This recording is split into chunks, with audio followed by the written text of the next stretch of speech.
ನಮಸ್ಕಾರ ವೀಕ್ಷಕರೇ, ಬಿಗ್ ಬಾಸ್ದು ಮತ್ತೊಂದು ಪ್ರೊಮೋ ಬಂದಿದೆ. ಟ್ವಿಸ್ಟ್ ಮೇಲೆ ಟ್ವಿಸ್ಟ್ ಕೊಡ್ತಾ ಇದ್ದಾರೆ ಅಂತ ಹೇಳ್ಬೋದು. ಯಾಕಪ್ಪ ಅಂದರೆ ಮುಂಚೆನೇ ಹೇಳಿದ್ದಾರೆ ಎಕ್ಸೆಪ್ಟ್ ದ ಅನ್ಎಕ್ಸೆಪ್ಟೆಡ್ ಥಿಂಗ್ಸ್ ಅಂತ. ಆದರೆ ಇಷ್ಟೊಂದು ಟ್ವಿಸ್ಟ್ ಕೊಡ್ತಾರೆ ಅಂತ ಯಾರೂ ಅನ್ಕೊಂಡಿರಲಿಲ್ಲ. ಕಳೆದ ಸೀಸನಲ್ಲಿ ಹೇಳಿದ್ರು ಇದು ಬಿಗ್ ಬಾಸ್ದ ಹೊಸ ಅಧ್ಯಾಯ ಅಂತ. ಆದರೆ ಈ ಸರ್ತಿ ಹೊಸ ಅಧ್ಯಾಯನ ಬರೆಯೋದ್ರಲ್ಲಿ ಯಾವುದೇ ಡೌಟ್ ಇಲ್ಲ ಅಂತ ಹೇಳ್ಬೋದು.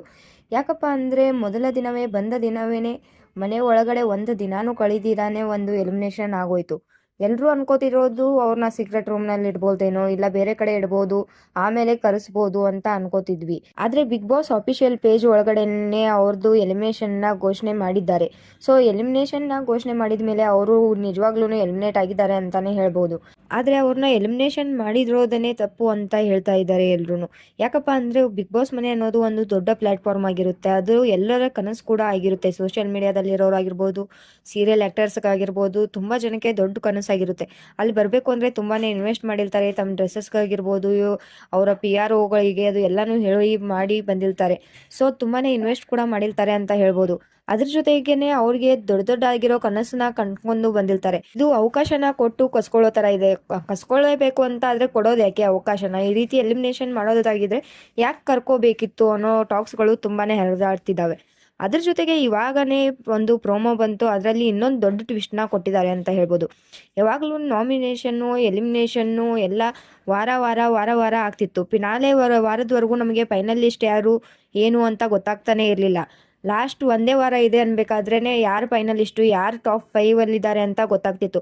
ಅದು ಅಲ್ಲದೆ ಇವ್ರನ್ನ ಜನಗಳನ್ನೇ ವೋಟ್ ಮಾಡಿ ಗೆಲ್ಲಿಸ್ಬೇಕಿತ್ತು. ನಮಗೆ ಯಾರು ಬೇಕೋ, ಯಾವ ಕಂಟೆಸ್ಟೆಂಟ್ ಇಷ್ಟ ಆಗ್ತಾರೋ ಅವ್ರನ್ನ ನಾವು ಉಳಿಸ್ಕೋಬೋದಿತ್ತು. ಆದರೆ ಈ ಸರ್ತಿ ಅದು ಕೂಡ ಇಲ್ಲ ಅನ್ಕೋತೀವಿ.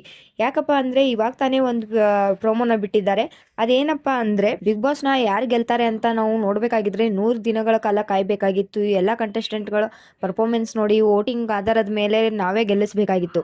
ಆದರೆ ಈಗ ಆ ರೀತಿ ಇಲ್ಲ. ಯಾಕಪ್ಪ ಅಂದರೆ 3ನೇ ವಾರಕ್ಕೇನೆ ಫೈನಲಿಸ್ಟ್ನ ಘೋಷಣೆ ಮಾಡಲಿದ್ದಾರೆ ಬಿಗ್ ಬಾಸ್. ಹೌದು, 3ನೇ ವಾರಕ್ಕೇನೆ ಫೈನಲಿಸ್ಟ್ನ ಘೋಷಣೆ ಮಾಡಲಿದ್ದಾರೆ. ಇದರಲ್ಲಿ ಏನು ಟ್ವಿಸ್ಟ್ ಕೊಡ್ತಾರೆ ಅಂತ ಗೊತ್ತಿಲ್ಲ, ಕಾಯ್ದು ನೋಡಬೇಕಾಗಿದೆ. ಹಾಗೆಯೇ ಇನ್ನೊಂದು ವಿಚಾರ ಇಲ್ಲಿ ಗಮನಿಸ್ಬೋದು.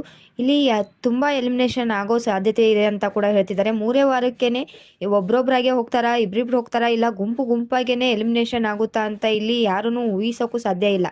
ಇದೇ ರೀತಿಯಾಗಿ ಬಿಗ್ ಬಾಸ್ ಕೂಡ ಹೇಳ್ತಿದ್ದಾರೆ, ಯಾವಾಗ ಯಾರು ಯಾವ ರೀತಿ ಎಲಿಮಿನೇಷನ್ ಆಗ್ತಾರೆ ಅಂತ ಕೂಡ ಹೇಳೋಕ್ಕಾಗ್ತಿಲ್ಲ. ಕಳೆದ ಎಲ್ಲ ಸೀಸನ್ಗಳಲ್ಲಿ ನಾವು ನೋಡಿರೋ ಹಾಗೇನೆ 1 ವಾರ ಅಥವಾ 2 ವಾರ ಇರಬೇಕಾದ್ರೆ ಫಿನಾಲೆಗೆ ಒಬ್ರೊಬ್ರನ್ನ ಇಬ್ರಿಬ್ರನ್ನ ಹಾಗೇನೆ ವಾರದ ಮಧ್ಯದಲ್ಲಿ ಕೂಡ ಎಲಿಮಿನೇಟ್ ಮಾಡ್ತಾ ಇದ್ರು. ಆದರೆ ಈ ಬಾರಿ 3ನೇ ವಾರಕ್ಕೇನೆ ಫಿನಾಲೆನ ಇಟ್ಟಿದ್ದಾರೆ ಬಿಗ್ ಬಾಸ್. ಏನಪ್ಪ ಈ ಥರ ಟ್ವಿಸ್ಟ್ನ ಕೊಡ್ತಿದ್ದಾರೆ? ಈ ರೀತಿ ಟ್ವಿಸ್ಟ್ನ ಕೊಟ್ಟರೆ ಅಲ್ಲಿರೋರಂತೂ ಅದೇ ಗತಿ ಅಂತಾನೆ ಹೇಳ್ಬೋದು. ಆದರೆ ಇದರಿಂದ ತಪ್ಪಿಸ್ಕೊಳ್ಳೋಕ್ಕೆ ಒಂದು ದಾರಿ ಇದೆ ಅಂತ ಹೇಳಿದ್ದಾರೆ. ಆದರೆ ಆ ದಾರಿ ಯಾವುದು ಅಂತ ಕಾಯ್ದು ನೋಡಬೇಕಾಗಿದೆ. ನೋಡೋಣ ಏನಾಗುತ್ತೆ ಅಂತ. ಹಾಗೆಯೇ ನಿಮಗೆ ಈ ಟ್ವಿಸ್ಟ್ ಬಗ್ಗೆ ಏನು ಅನ್ನಿಸ್ತು ಅಂತ ಕಮೆಂಟ್ ಮಾಡಿ ಹೇಳಿ. ಇದೇ ರೀತಿಯಾದ ಬಿಗ್ ಬಾಸ್ ರಿಲೇಟೆಡ್ ಅಪ್ಡೇಟ್ಸ್ಗಳಿಗಾಗಿ ನಮ್ಮ ಚಾನಲ್ನ ಸಬ್ಸ್ಕ್ರೈಬ್ ಮಾಡ್ಕೊಳ್ಳಿ. ಹಾಗೆಯೇ ಪಕ್ಕದಲ್ಲಿರುವಂಥ ಬೆಲ್ ಐಕನ್ನ ಕ್ಲಿಕ್ ಮಾಡಿ ಅಂತ ಹೇಳ್ತಾ ಈ ವಿಡಿಯೋನ ಇಲ್ಲಿಗೆ ಮುಗಿಸ್ತಾ ಇದ್ದೀನಿ. ಮತ್ತೆ ಸಿಗೋಣ ಮುಂದಿನ ವಿಡಿಯೋದಲ್ಲಿ.